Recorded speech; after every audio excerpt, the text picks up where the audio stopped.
हर महीने आता हूं।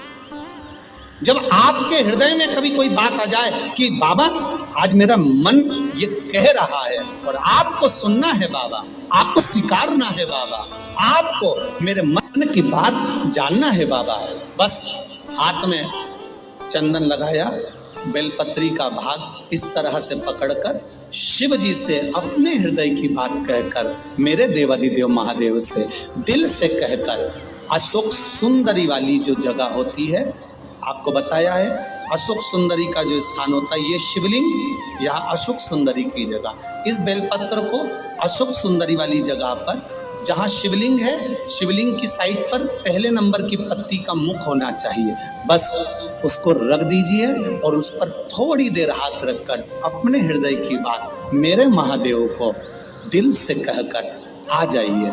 अगली सोमवार की अष्टमी या अगला प्रदोष या अगली शिवरात्रि जब आती है, मेरा महादेव आपकी मनोकामना का भाव पूर्ण करता है। ये शिव तत्व है। एक बात अपने जीवन में उतार कर रखिएगा, सोमवार की अष्टमी,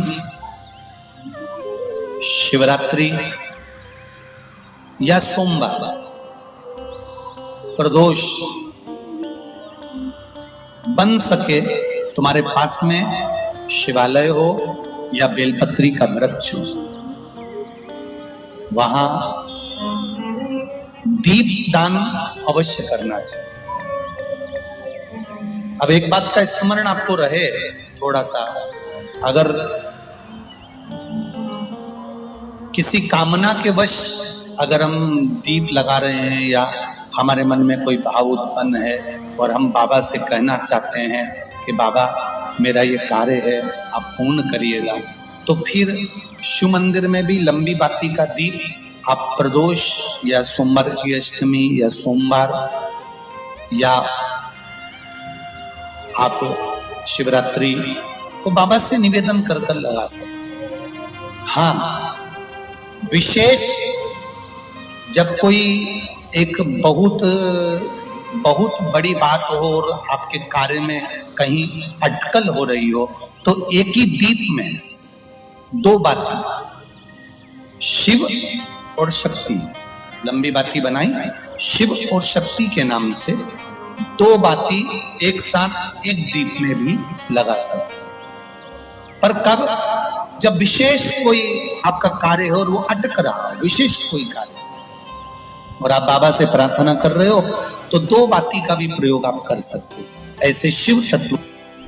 शंकर भगवान को धतूरा कब चढ़ाना चाहिए उसका विशेष ध्यान रखें। जैसे शिवरात्रि है, प्रदोष है, या सोमवार है, या कोई विशेष आपका उत्सव है, तो आप शिव जी को धतूरा चढ़ा सकते। या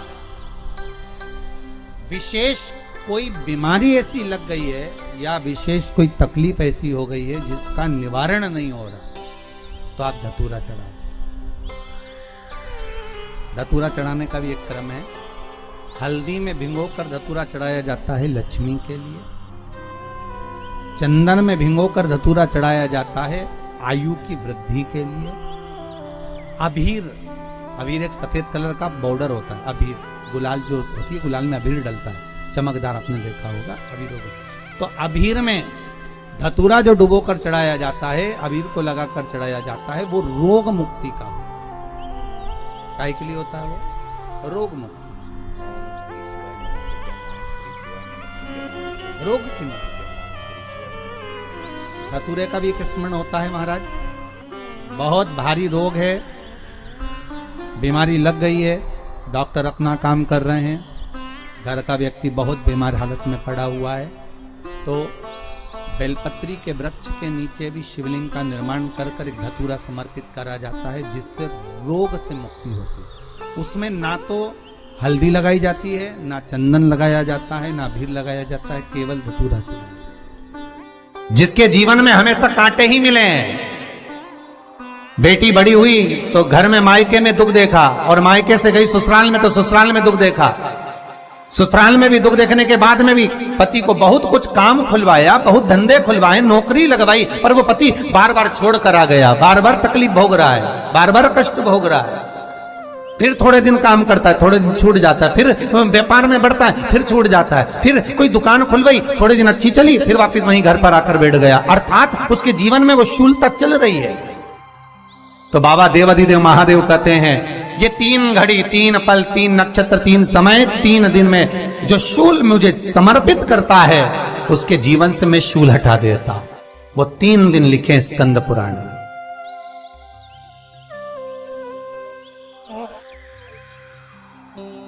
महाराज बैसाख महीने में जो प्रदोष आती है, बैसाख के महीने में बहुत ध्यान से सुनना भाई, जो अपनी जिंदगी से बहुत तंग आ गए हो, परेशान हो गए हो, कष्टमय जीवन जी रहे हो, बहुत दुखी हो गए हो, उनके लिए ये स्कंद पुराण का चरित्र फिर मिले ना मिले आप प्रेम से सुनिए भाव से।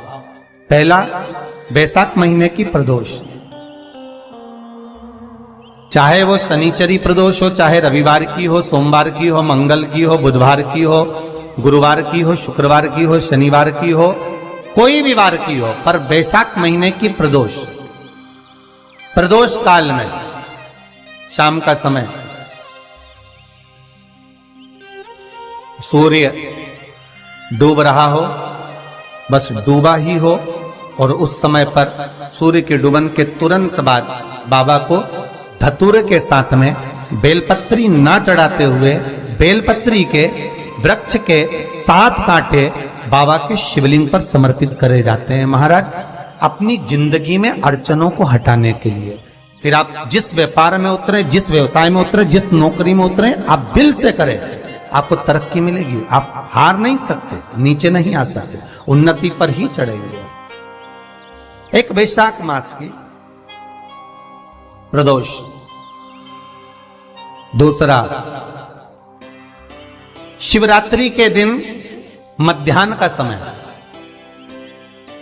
महाराज, जो बड़ी शिवरात्रि होती है माघ की, बड़ी शिवरात्रि के अंतर्गत मध्याह्न का समय, दोपहर के ठीक 12 बजे, चाहे फिर वो कोई भी दिन हो महाराज, शिवरात्रि जिस दिन पड़ रही हो,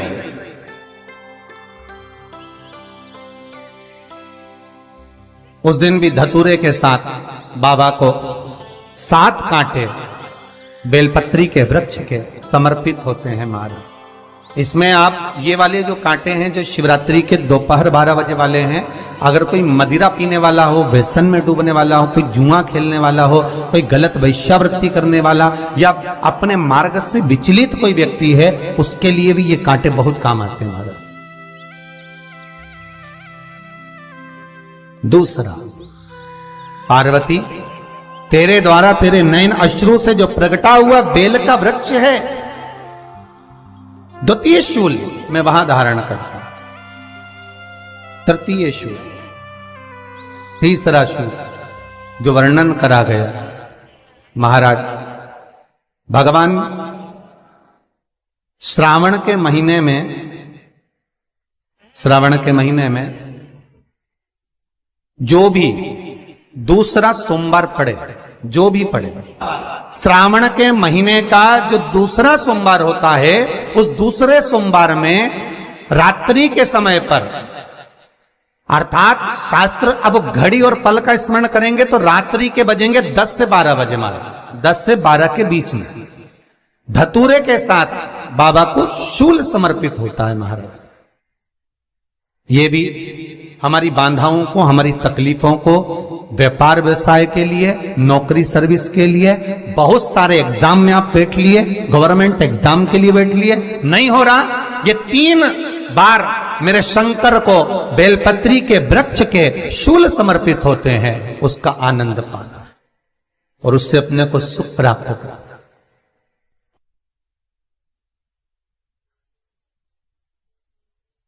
कि बाबा भोलेनाथ जी के नयन अश्रु से जो प्रकट हुआ वो रुद्राक्ष का पौधा है, माता पार्वती के नयन अश्रु से जो प्रकट हुआ वो बेलपत्री का पौधा है, और उमा और महेश, जिस महेश के वंशज है महेश्वरी, जिनकी 12 खाम प्रगटी है भगवान महेश के द्वारा,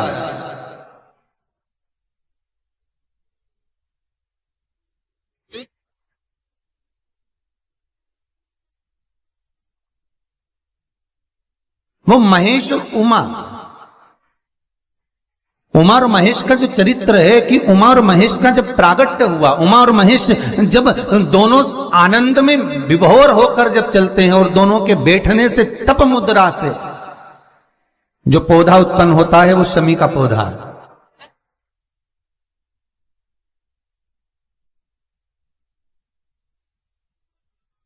शमी का पौधा।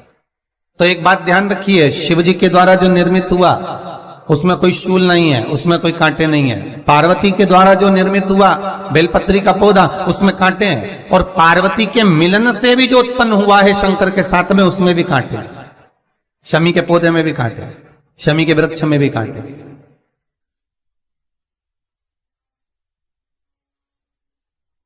तो पार्वती जी स्कंद पुराण में एक प्रश्न कर रही हैं भोलेनाथ जी से कि प्रभु मुझे ये बताओ कि आपके द्वारा जो निर्मित हुआ उसमें शूलता नहीं है, पर मेरे द्वारा जो निर्मित हुआ उसमें शूल क्यों आया है, उसमें कांटा क्यों आया है? थोड़ा सा माताओं, मेरी जीजियों, आपको थोड़ा बुरा तो लगेगा इस प्रसंग को सुनकर, पर लग जाए, पर आज कथा निकली है तो सुन लो है कि शिवजी जिस रुद्राक्ष को उत्पन्न कर रहे हैं उसमें शूलता नहीं है, पर पार्वती जी जो संग में मिली हैं उसमें भी शूलता है, और पार्वती के द्वारा जो प्रकट हुआ बेलपत्र उसमें भी शूलता है। तो भगवान महादेव बोलते हैं पार्वती, मैं तुझे कुछ कहूं और कहने पर तुझे तेरे हृदय में कोई बात चुभे, शूल लगे तो मुझे ठीक नहीं लगेगा। नहीं नहीं नहीं, आप कहिए प्रभु, मैं सुनने के लिए तैयार हूं, आप तो बोलो कि कारण क्या है।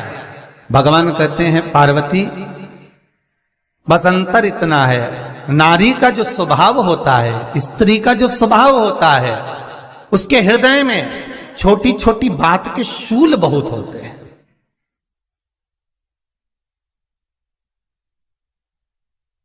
जेठानी ने यह कह दिया, देवरानी ने यह कह दिया, तुम्हारी मम्मी ये बोल दी, तुम्हारे पापा ने यह कह दिया, तुम्हारी बहनों ने यह कह दिया, तुम्हारे भाई ने यह कह दिया, तुम्हारे रिश्तेदार ने यह बोल दिया। ये नारी के भीतर ये शूलता रहती है। तो पार्वती जी बोली कि जितना तप आपने करा उतना तप मैंने करा, और जितनी साधना आपने करी उतनी साधना मैंने करी, और जितना आराधना दिल से आपने करी उतनी आराधना दिल से मैंने करी, फिर इसमें शूलता कहां से आ गई? भगवान शिव बोले, बस पार्वती बात इतनी सी है कि जब मैं आराधना करने बैठता हूं तो मेरी दृष्टि में सम्मुख में कुछ नहीं होता। जब मैं आराधना करने बैठता हूं तो मेरी दृष्टि में, मेरे सम्मुख में कुछ नहीं होता कि कौन ने क्या करा है, कौन ने क्या बोला है, कौन क्या कर रहा है, उससे मुझे मतलब नहीं होता, उससे मुझे कोई मतलब नहीं। पर पार्वती, जब तू आराधना करने भी बैठती है ना, तो तेरी चित्त वृत्ति में कहीं ना कहीं किसी ना किसी रूप में कोई शूल आ ही जाता है।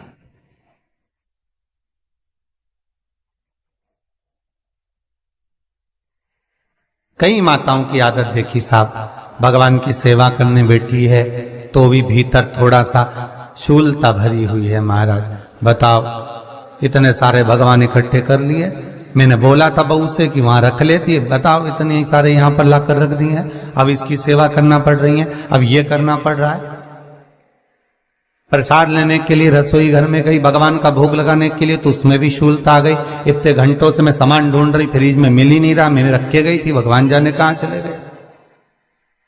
भगवानों को वस्त्र पहना रही है तो शूलता है। अलमारी का ड्रॉज खोला, इसमें मैंने सामान रखा था, ना जाने भगवान का श्रृंगार कहां चले गया, कौन ने हाथ लगाया, फिर शूलता आ गई। भोजन करने बैठे तो शूलता है, कोई कार्य के लिए जा रहे हो तो शूलता है। अर्थात कहीं ना कहीं नारी के जीवन में शूलता बनी हुई है। और पार्वती, जब तुम भजन करो, तप करो, साधना करो, भक्ति करो, उसमें शूलता नहीं होना चाहिए। श्री शिवाय नमस्तुभ्यम ओम, श्री शिवाय नमस्तुभ्यम ओम, श्री शिवाय नमस्तुभ्यम ओम, श्री शिवाय नमस्तुभ्यम ओम, श्री शिवाय नमस्तुभ्यम ओम, श्री शिवाय। पार्वती जी ने कहा, भोलेनाथ तो क्या आप मुझे स्वीकार नहीं करेंगे बेलपत्री के रूप में? क्या मुझे स्वीकार नहीं करेंगे शमी पत्र के रूप में? पद्म पुराण, स्कंद पुराण, लिंग पुराण, नर्मदा पुराण और शिव महापुराण, ये सारी पुराणे वर्णन करती है। पार्वती जी का खंड आनंद वर्षित कर रहा है, वर्णन कर रहा है। पार्वती खंड वर्णन कर रहा है, सती खंड वर्णन कर रहा है। उमा संहिता वर्णन कर रही है। क्या आप मेरा ये बेलपत्र का स्वरूप आप धारण नहीं करेंगे? इसमें शूलता इसलिए भगवान कहते हैं नहीं नहीं, धारण तो करूंगा। वो केवल शिवरात्रि के दिन करने का होता है। शिवरात्रि का प्रसंग कहता है अपने मन की अभिलाषा रखकर तुम्हें जो चाहिए। प्रकार आप लोगों ने भी पढ़ाई करी होगी, हमने भी करी। ऐसा रहता उसमें नोक रहती है या पेंसिल उसमें भर देते हैं और उससे ऐसा पेज घुमा घुमा के उसको कस देते हैं। वो ऐसा रखते हैं, कॉपी पर ऐसा रखा जाता, फिर उसको ऐसा घुमाते घुमाते कि नहीं घुमाते? अरे बोलो तो, सबने कराए ना ऐसा घुमाए, वो घुमाते एक जैसा गोला बन जाता बिंदु। वो जो नोक होती है ना मत चुभी रहती है और वो एक ही जगह पे रहती है और घूमती जाती है। उसी तरह इस मन को, इस दिल को एक में लगा के रखो, बाकी की सब दुनिया में घूम के आ जाओ। दिल एक में लगा कर बैठ गए, चित्त एक में लगा कर बैठ गए तो सृष्टि में कहीं पर भी घूम कर आओगे, परमात्मा उस जगह पर हाजिर मिल जाएगा। पर स्थान मत छोड़ना, जगह चित्त वृत्ति ना छूटी जाए, भगवान का भजन ना छूटे, उसका स्मरण ना छूटे। ये वस्तुएं, ये सामान, ये सामग्री, ये दौलत, ये सत्ता सब जाने वाली। जहां बैठे हो उस मन को वहां लगाना। हम तो यहां तक कहते हैं, यहां तक कहते हैं होटल में जाओ तो दिल होटल में लगा लो, होटल में जाओ तो दिल होटल में लगाओ, खाने में लगाओ, बफेट में जाओ तो बफेट में लगाओ, शादी में जाओ तो थोड़ा रिश्तेदारों में लगाओ, और अगर सत्संग में आओ तो मेरे भोलेनाथ में लगाओ। दिल लगाना ना भूलिएगा। परमात्मा को थोड़ा समय जितना दे रहे हो, 3 घंटा, 2 घंटा, 2.5 घंटा, 1 घंटा, आधा घंटा, जितना हम भगवान को देना, उतनी देर भगवान में चित्त होना चाहिए, उतनी देर भगवान में मन लगाना चाहिए। पर ना जाने दुनिया के लोग कहां चले गए, वह मोबाइल ने सब हटा दिया। हर 15 मिनट में ऐसी याद आए ना व्हाट्सअप खोल के बैठ जाए। आप इस त्रिपुंड 3 रेखा का दर्शन भगवान विष्णु के मस्तक पर भी कर सकते हैं। आप ये 3 रेखा का दर्शन स्वयं ब्रह्मा के मस्तक पर भी कर सकते हैं। आप ये 3 रेखा का दर्शन स्वयं भगवान कृष्ण के मस्तक पर भी कर सकते हैं, श्री जी बाबा के मस्तक पर भी कर सकते हैं इस त्रिपुंड का दर्शन। बस अंतर इतना है, शिव जो त्रिपुंड लगाए हैं वो आड़ा है। तिरुमाला में जो तिरुपति बाबा का अपन दर्शन करते हैं, जो त्रिपुंड लगाए हैं वो खड़ा है, 2 सफेद बीच में लाल। मेरे श्री जी बाबा ने भी अपने मस्तक पर त्रिपुंड धारण कर रखा। मेरे श्री जी बाबा ने भी अपने